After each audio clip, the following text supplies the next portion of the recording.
Aku mempunyai 6 orang adik-beradik dan aku anak yang kelima. Ibu berniaga menjual baju di pasar.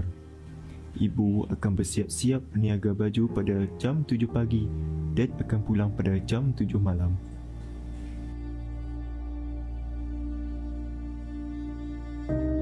Ibu akan memasak seawal subuh untuk menyediakan sarapan pagi dan tengah hari untuk kami adik-beradik.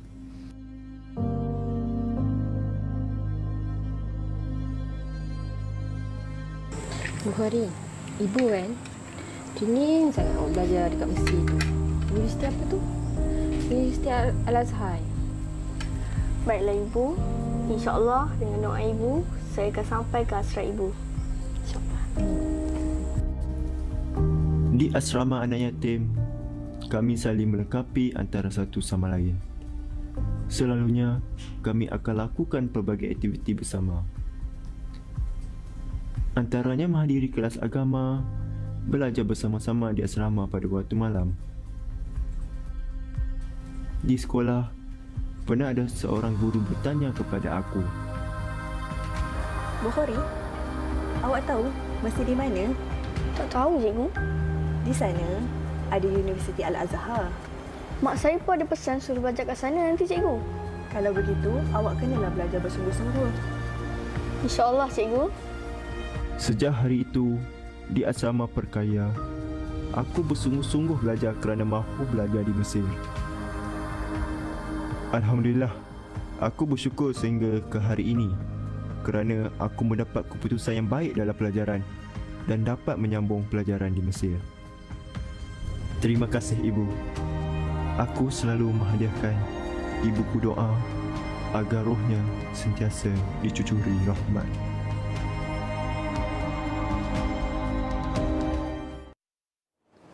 Itu dia para penonton, hari ini betul-betul membawa kita memahami betapa perjuangan ibu-ibu, perjuangan ibu ayah itu bukan maknanya tiada tolok banding. Kita akan bersama dengan tajuk Lambaian Syurga, Refleksi Diri bersama dengan ikon peyatim iaitu tak asing lagi Tok Abah, yakni Datuk Dr. Haji Muhammad Fazilah Kamsah. Assalamualaikum. Waalaikumsalam warahmatullahi wabarakatuh. The one and only Fazilah Kamsah. No one Fazilah Kamsah kan. Dan juga kita bersama tetamu istimewa kita pada hari ini yang merupakan pengurus besar Taman Tamadun Islam iaitu Tuan Haji Ahmad Bukhari Ghazali. Assalamualaikum. Waalaikumsalam. Apa khabar Cik Amy? Apa khabar? Alhamdulillah. Jadi sebelum kita masuk kepada topik kita berkenaan dengan lambaian syurga ni, jadi Tuan Haji Ahmad Bukhari, sedikit latar belakang dan bidang yang diceburi sekarang. Baik, Alhamdulillah. Assalamualaikum warahmatullahi wabarakatuh Cik Amy dan Tok Abah. Perkongsian saya pada pagi ini mungkin ribuan bekas-bekas belajar daripada asrama anak yatim mempunyai kisah-kisah yang tersendiri. Mungkin kisah saya mungkin bukanlah yang terbaik, mungkin ada lagi yang terbaik. Namun mungkin ada benda-benda yang bermanfaat yang boleh saya kongsikan. Saya dilahirkan tahun 1972 di Kampung Losong, Kuala Terengganu. Kalau sebut Losong mesti ingat, mesti keropok Losong. Keropok Losong. Dilahirkan dalam keluarga 6 beradik, 4 lelaki dan 2 perempuan. Saya kehilangan ayah ketika berusia 4 tahun dan adik saya berusia 4 bulan, adik bongsu. Jadi semenjak daripada itu mak kena mencari pendapatan sendirilah. Syukurnya kerana sebelum bapa saya meninggal, adik saya yang bongsu itu telah dijaga oleh keluarga angkat. Jadi bermakna saya merupakan anak bongsu lelaki di rumah sehinggalah saya membesar. Dan ketika saya tingkatan 1, saya dimasukkan ke asrama kebajikan anak yatim Terengganu atau perikasannya Perkaya. Dan saya mengambil jurusan agama iaitu di Sekolah Menengah Agama Marang Terengganu sehingga selesai pengajian di tingkatan 5. Kemudian saya melanjutkan pengajian di Kolej Agama Sultan Zainal Abidin Kuza di dalam Diploma Pengajian Islam Usuluddin. Seterusnya melanjutkan pelajaran ke Universiti Al-Azhar Kairah Mesir di dalam pengajian Dirasah Islamiah dan Arabiah. Dan bila saya balik ke Malaysia, saya berkhidmat sebagai freelance kepada travel agency untuk mencari pengalaman. Sehinggalah pada tahun 2005 saya mengasaskan syarikat saya sendiri iaitu Imtiaz Travel and Tours Sedia Berhad. Selama 15 tahun campur dengan berada di syarikat lain, bermaksud saya ada lebih kurang 20 tahun pengalaman di dalam industri pelancongan. Daripada situlah tahun 2019 saya resign daripada company Imtiaz Travel dan saya bekerja dan dilantik dan diamanahkan untuk menjawat jawatan sebagai pengurus besar di Taman Tamadun Islam. Dia sebut Taman Tamadun Islam, mungkin ada orang yang tak kenal, tapi kalau Masjid Kristen ramai orang kenal. Kerana Taman Tamadun Islam ini, Masjid Kristen berada di dalamnya. Itulah latar belakang pendidikan saya sehingga ke hari ini. Lepas ni kalau kita Taman Tamadun Islam, saya nak cari Tuan Haji. Okey. Jadi Tok Abah, kalau kita lihat daripada perkongsian daripada Tuan Haji yang sebenarnya memberi inspirasi kepada kita begitu positif, membentuk diri, jati diri yang cemerlang.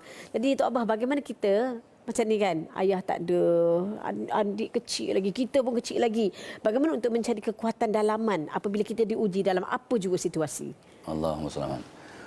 Bismillahirrahmanirrahim. Terima kasih Kak Amy dan juga Haji Ahmad Bukhari. Nama pun dah sedap dah, nama hebat, syukur alhamdulillah.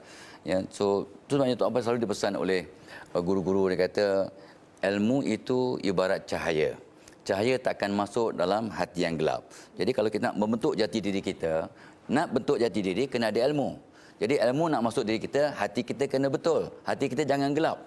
Hati gelap sebab banyak dosa, titik-titik hitam. Justru langkah pertama yang utama untuk membentuk jati diri, cuci hati, cuci hati, cuci hati. Sebenarnya Tok Abah tengok orang yang dapat 9A, 10A, 20A, pergi ke Mesir dan sebagainya, ke Al-Azhar. Ni orang yang tak dapat tidak, dia sentiasa ya solat jaga, solat taubat dia buat, ya, banyak zikir. Jadi cuci hati itu perkara asas yang ramai orang terlepas pandang.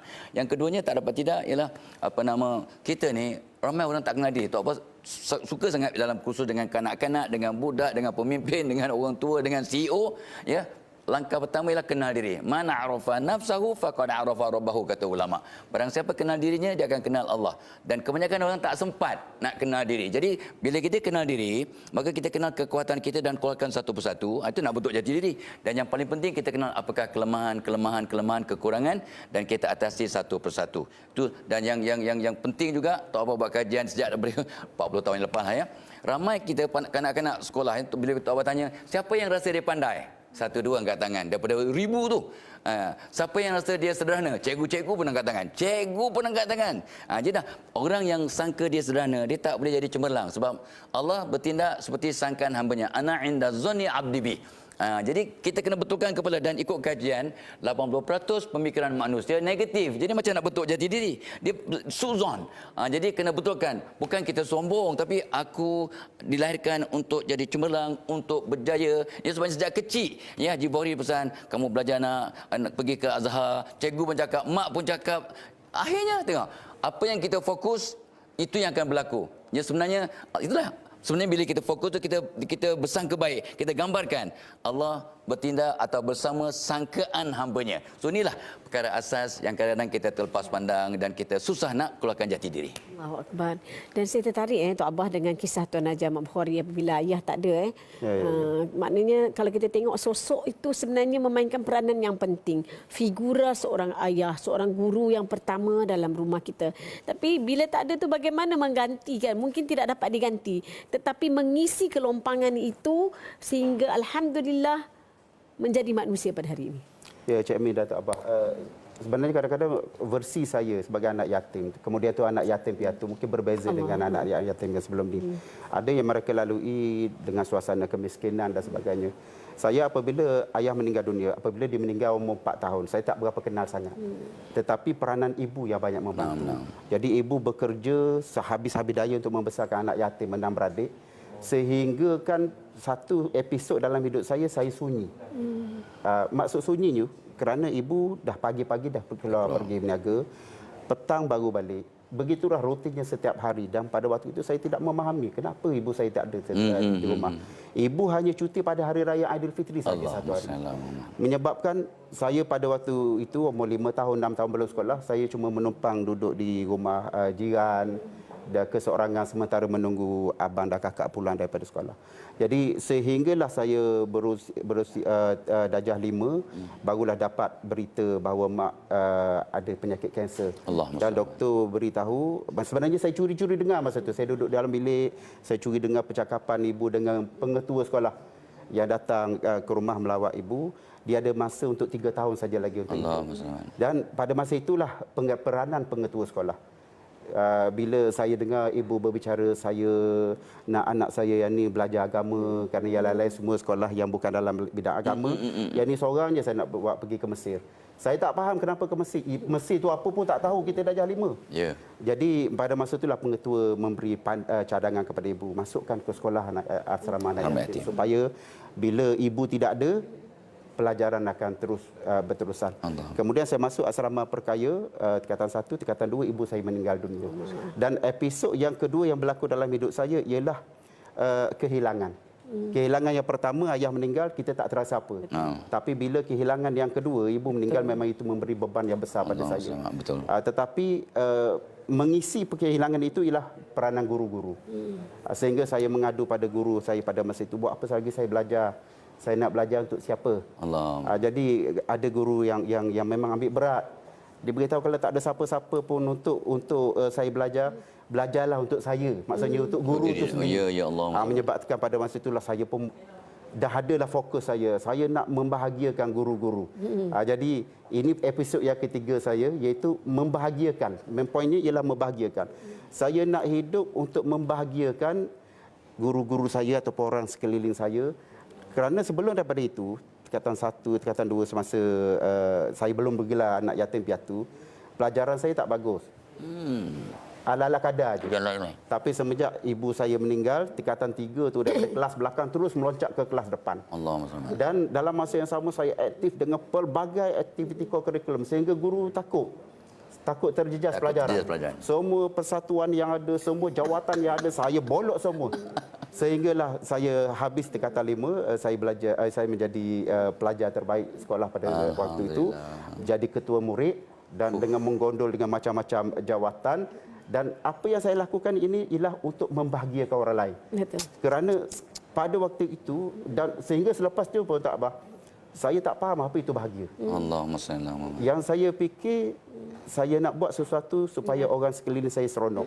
Tapi alhamdulillah Allah Taala jaga saya. Kerana walaupun kita di asrama anak yatim, pada waktu cuti sekolah kita akan balik ke kampung. Jadi kita terjaga. Allah Taala jaga kita tidak bergaul dengan orang-orang yang tak bagus. Kerana ada yang generasi saya, kawan-kawan sekampung yang meninggal kerana dadah dan sebagainya. Allah Taala pelihara. Allah Taala pelihara. Mungkin doa daripada ibu, doa pada guru-guru dan sehinggalah seterusnya saya menghadapi kehilangan yang kedua, iaitu kematian kakak saya. Bila mak meninggal saya banyak duduk dengan kakak. Kalau balik duduk dengan kakak. Kakak pula tadi. Dalam 2 bulan sebelum berangkat ke Mesir, saya berangkat bulan 9, bulan 7 kakak meninggal. Dalam keadaan kakak begitu happy, kau dah nak habis, nak pergi ke Mesir, nak convocation, ambil diploma. Kakak muda lagi lah. Umur 27. Allahumma salli. Umur 27. Ayah saya meninggal masa arwah usia 35. Mak saya umur 40. Dan kakak umur 27. Jadi bila saya meninggalkan bumi Malaysia ini, saya pergi dengan jiwa yang tinggalkan apa-apa dengan fokus ke depan. Bahawasanya saya nak membahagiakan orang sekeliling saya untuk mengganti apa yang hilang daripada hidup saya. Dan alhamdulillah semuanya itu saya berjalan dengan lancar sehinggalah saya dapat apa yang ada pada hari ini. Allahu Tok Abah dan para penonton rasa tak puas ni, rasa mungkin Fan kena buat episod yang lain pula. Jadi Tok Abah, kalau kita tengok di Akademi Pengajian Islam ASEAN APIA daripada Piatim ni membangunkan sesuatu yang baik untuk anak yatim di luar sana. Sebagaimana Tuan Haji Bukhari ni antaranya yang menggerakkannya adalah ilmu, yang menggerakkannya adalah guru selepas tiada ibu dan ayah. Jadi bagaimana peranan APIA ini dalam membangunkan sesuatu yang baik untuk anak-anak yatim di luar sana? APIA ni satu projek besar di bawah Pejatim dan dengan kerjasama Yawatim Yayasan. Ya, lepas tu dia ini nak membangunkan anak yatim. Tu sebenarnya Tok Abah selalu dengar bila apa yang disebut oleh Tuan Haji tadi, teringat yang Nabi sebut, ana wa kafilul yatimi fil jannah kahatain, ya. Aku bersama orang yang menjaga anak yatim begini, cegini, ya, rapat. Jadi sebenarnya barang siapa yang tolong anak yatim, maka dia jaminan bersama Rasulullah. So APIA ni sebenarnya nak bangunkan satu pusat akademi pengajian untuk anak-anak yatim daripada Malaysia dan negara-negara ASEAN. Jadi Tok Abah nak serulah, nak seru semua orang, ya, termasuk diri Tok Abah ni, jom kita sama-sama membantu, ya, sebab apatah lagi ni 10 pertama Zulhijjah ni memang tak ada masa yang lebih baik daripada ni. Nabi kata this is better than any time, ya, sampai ulama kata ini lebih baik daripada 10 Ramadan siang lah, siang Ramadan 10 Zulhijjah ni lebih baik. Jadi som kita sama-sama ya, tu nombor pun ada, kita sama-sama berinfak, bersedekah. Setiap kebaikan yang kita buat akan patah balik ke kita, apatah lagi menolong anak yatim dan apia insya-Allah. Allahu Akbar. Dan itulah dia bersesuai dengan tajuk kita, Lambaian Syurga, refleksi diri. Kita nak mencapai syurga, kita nak cari syurga, kita refleksi diri kita. InsyaAllah semua kita mencapai syurga. Terima kasih banyak kita ucapkan kepada Tuan Haji Ahmad Bukhari Ghazali, pengurus besar Taman Tamadun Islam. Kalau kita pergi Terengganu, Masjid Kristal tu, inilah dia antara pengurus besarnya. Sebenarnya kan, tak puas kan? Memang Lepas ni tu Abah kena bawa lagi. Lepas ni mungkin Amy kena duduk kat tepi kot. Tapi Cik Abi, ada satu benda yang saya pegang pada sampai hari ini, iaitu satu pesanan supaya kaum lelaki ni jaga kesihatan dan jaga diri. Allah. Supaya panjang usia kita. Supaya tidak ada lagi anak yatim dan ibu tunggal yang menjadi yatim di usia. Subhanallah, subhanallah. Ya, itu yang saya pegang. Ini pesanan yang baik. Dan juga kita ucapkan terima kasih banyak kepada Dr. Haji Muhammad Fazal Kamsah, Tok Abah, ikon yatim dan para penonton. Kita nak berehat seketika, kembali selepas ini.